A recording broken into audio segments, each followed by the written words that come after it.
आज पढ़ा रहे हैं अध्याय 8 में अस्पृश्यता, छुआछूत के आयाम।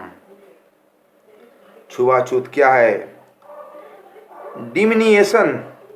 डिमिनिएशंस ऑफ अनट्रोचेरिबिलिटी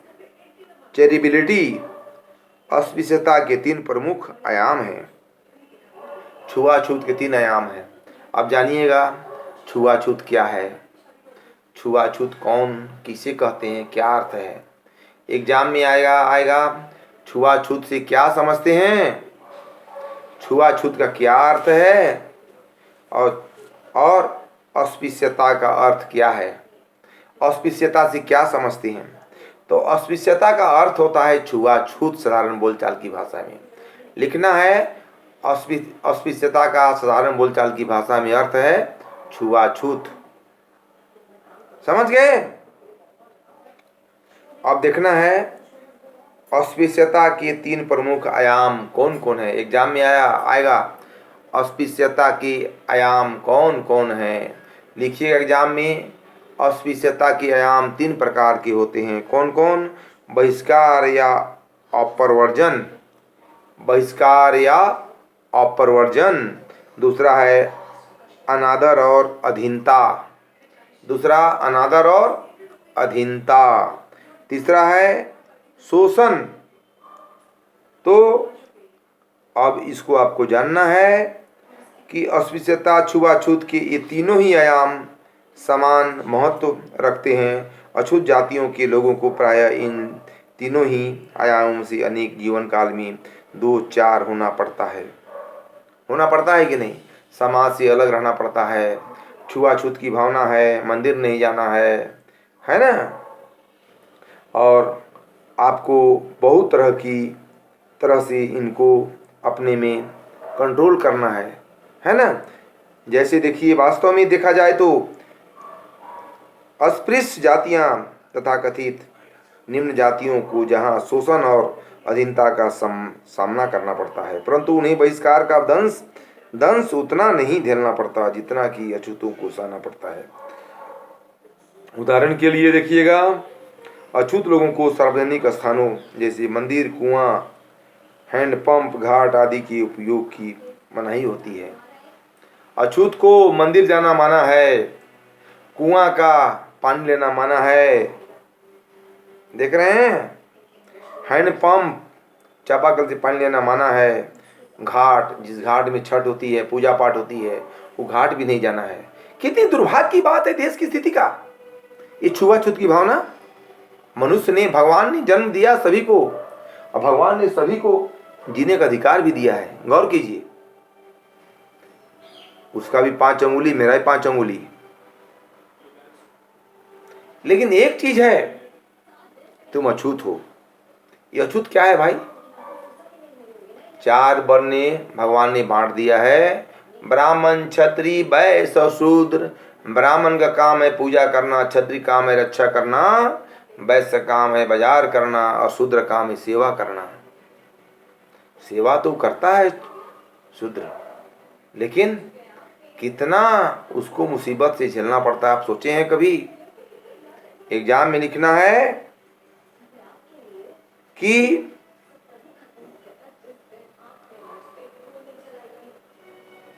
अस्पृश्य जाति को मंदिर जाना माना है, कुआं जाना माना है, मंडप जाना माना है, हैंडपंप जाना माना है, घाट जाना माना है ना।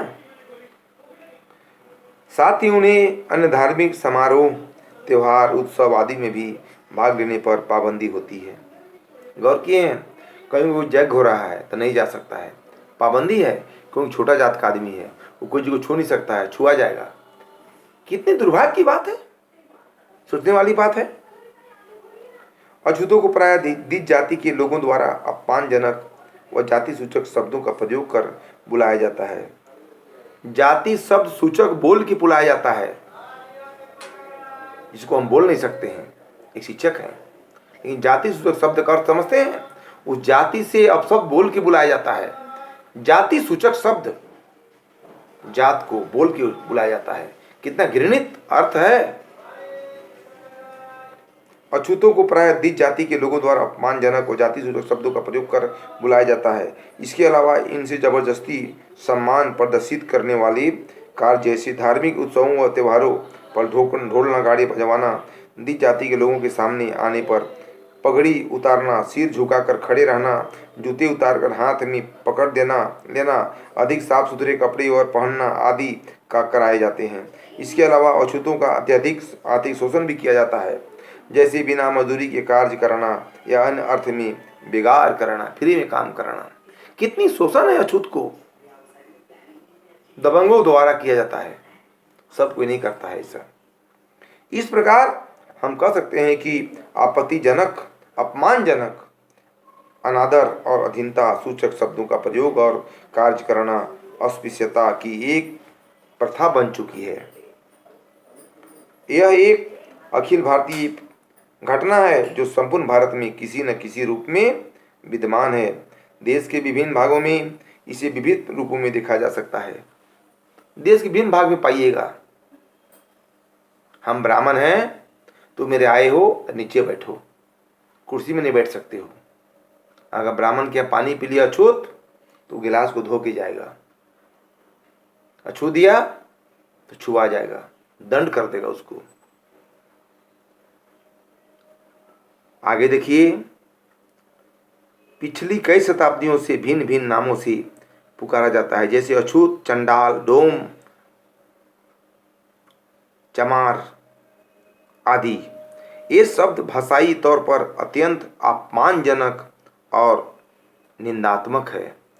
जाति शब्द बोलना कानूनी तौर पर इन शब्दों का प्रयोग दंडनीय अपराध की श्रेणी में आता है, परंतु व्यवहारिक तौर पर इन शब्दों का प्रयोग समाज में आज भी किया जाता है। गांधी जी ने अछूत जातियों के लिए प्रयोग किए जाने वाली अपमानजनक शब्दों के स्थान पर 1930 के दशक में एक नया नाम हरिजन दिया, जिसका अर्थ है, हरिजन नाम कौन दिया? महात्मा गांधी ने दिया अछूत को 1930 में। ये याद करने की चीज़ है, ये कमीशन में आएगा, कंपटीशन में, कि 1930 में ये हरिजन नाम शब्द कौन दिया, कब दिया? गांधी जी ने दिया, 1930 में दिया। ठीक है, जिसका अर्थ है परमात्मा के बच्चे को काफी लोकप्रिय हुआ। अर्थ है परमात्मा के बच्चे को काफी लोकप्रिय होना। समझ गए? परमात्मा के बच्चे जो काफी लोकप्रिय हुआ, पर राजनीतिक रूप से अछूत जातियों के लिए एक अन्य नाम दलित दिया गया, जिसका शाब्दिक अर्थ है पैरों से कुचलना। दलित का शाब्दिक अर्थ है पैरों से कुचलना, पैरों से कुचलना। अर्थात यह शब्द उत्पीड़ित लोगों का द्योतक है। समझ गए? दलित शब्द आमतौर पर संवैधानिक रूप से स्वीकार कर लिया गया है। अतः निष्कर्ष रूप में हम कह सकते हैं कि अस्पृश्यता, छुआछूत, सामाजिक असमानता और बहिष्कार का वह विकृत स्वरूप है जिसे तथाकथित अछूत कही जाने वाली जातियां सदियों से झेल रही है। कब झेल रही है? सदियों से झेल रही है ना?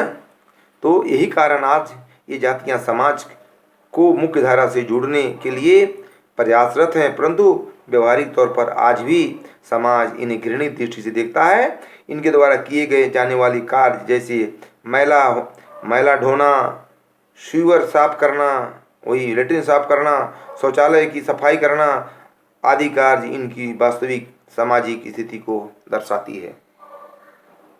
कितना दयनीय स्थिति है इसका। ये लेटरिन साफ करती है, बाथरूम बाथ के स्वीपर का काम करती है, लेकिन हम इससे सम्मान नहीं देते हैं, समान शब्द नहीं बोलते हैं। कितनी दुर्भाग्य की बात है पढ़े लिखे होके। अरे ये भी तो आदमी है ना, इनको हमको सम्मान देनी चाहिए, इज्जत देनी चाहिए। बस आज इतना ही।